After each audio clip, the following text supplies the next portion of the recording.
folks, I'm Tom Vasel, and welcome to Look Back, where I take a look at reviews that I did a year ago, 5 years ago, and 10 years ago, and we see how these games have held up today. So we're going to start off with games that I took a look at last year. So first we have Fidgets, which was not really a game, it's just kind of a thing that you fiddle with and try to solve it by having all the same color on each side. Way too easy. You just fidget with it and you're like, oh, look, I solved it. That never does seem to happen with the Rubik's Cube. Then we have Topia. This is a game from Asmodee, which I wonder if they were planning it to be part of its series. It never really took off. It's okay. It's a game that uses touch and a lot of, sight and different things that you're using to solve these little puzzles, but it doesn't have a ton of replayability because once you figure out all the puzzles, it's pretty much done. Lightening Dice, this is a game where you're rolling dice very quickly, trying to score against your opponents. Very, very, very indie-type publisher, and you might like it. Then we have Gamsh Alpen. This is a spoons variant of some degree, where you're just basically trying to get for the same card and give your opponent a hidden kind of signal, or a signal that you've worked out ahead of time. But if you can figure out what your opponent's signal is, then you can win more points that way. Math Flux. I am definitely not the biggest Flux fan, but Flux, the math version of it, I really did like this one because you used mathematical rules and there's more thought into this Flux than any of the other ones, which is why I enjoyed it more. Fugitive is a two-player game in which one person's a fugitive, the other person's trying to catch them.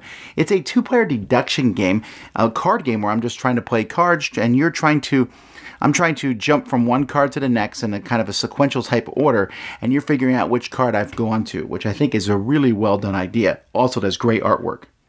The Legend of the Wendigo. This is a cooperative deduction style game for children, where the Wendigo is going to be moving cards, and everyone's going to look and try to figure out which card has been moved, or tile anyway.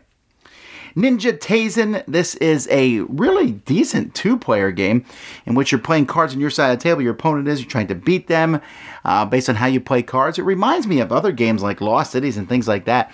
I'm kind of surprised this one didn't take off, especially with how good the artwork was. DrMicrobe is a game that has dropped for me slightly. I still think it's a great game where you're basically taking these tweezers and moving the little microbes around based on a card that's in the middle. It's really an excellent little children's game, but I dropped it slightly because I've watched how much it's been played over the past year as opposed to Go-Go Gelato, which is another game from the same company in which you're making scoops of ice cream and microbes. Most of the time we're going to go with ice cream. And the ice cream Go-Go Gelato one just works really, really well. It is a lot of fun. Legendary Marvel Noir. I'm still surprised how much I like this one because I don't like Marvel Noir. The theming of it, it's like, ooh, yeah, you put superheroes in a noir setting. But this one has a lot of good special abilities and really fit in well with the legendary sets.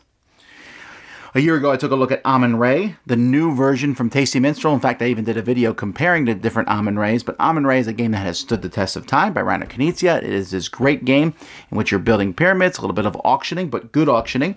Halfway through the game, everything's wiped and you start again.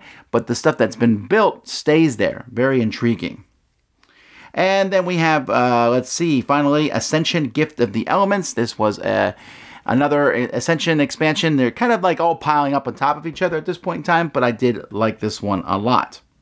All right, let's go to 5 years ago. So first of all, from 5 years ago, we have Ghost. This is a Richard Garfield game of all things, and it's kind of, I don't know what the actual name of this system is, where you're just trying to get rid of cards from your hand. Pig Pile is another version. This one hasn't really done well for me. It's okay.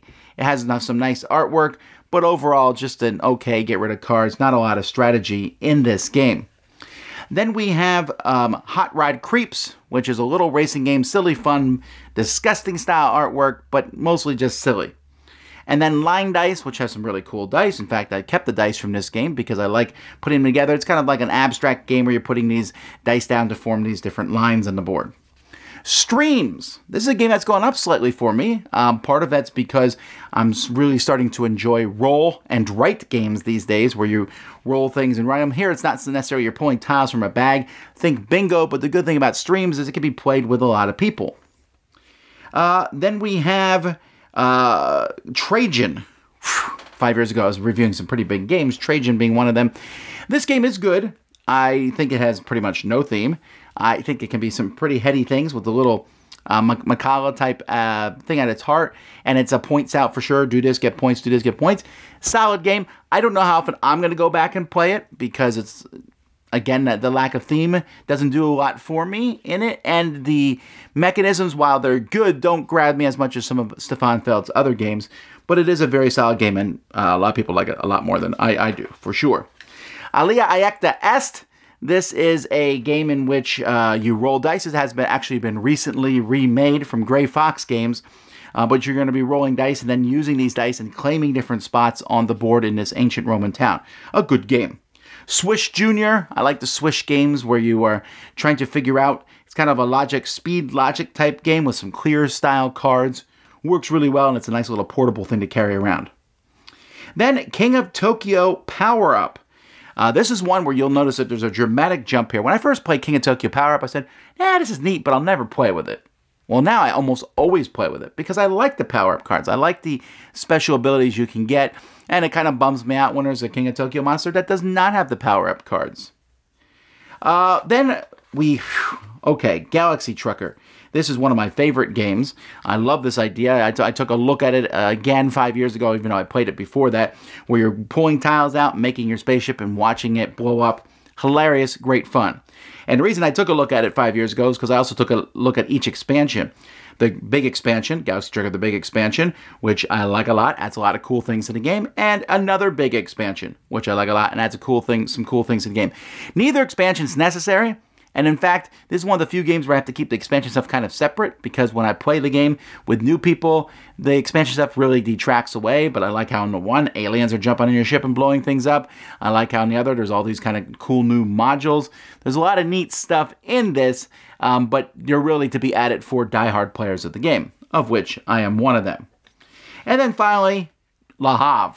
Lahab, one of my favorite games of all time. I just played it a few weeks ago. This is one of those games that every time there's a chance to play it, I play it. I love the idea of just there being so many good actions that you can take in your turn. A fantastic game. And then finally, 10 years ago, I took a look at a game called Wordfare. This is a game in which you're rolling dice and kind of maneuvering tiles around on a board to build words. 10 years ago, I said, not so bad. Now I'm like, no, that's interesting, I guess, for a few people. The components are meh, and the gameplay itself, dice, Scrabble, meh. I'll look for something else.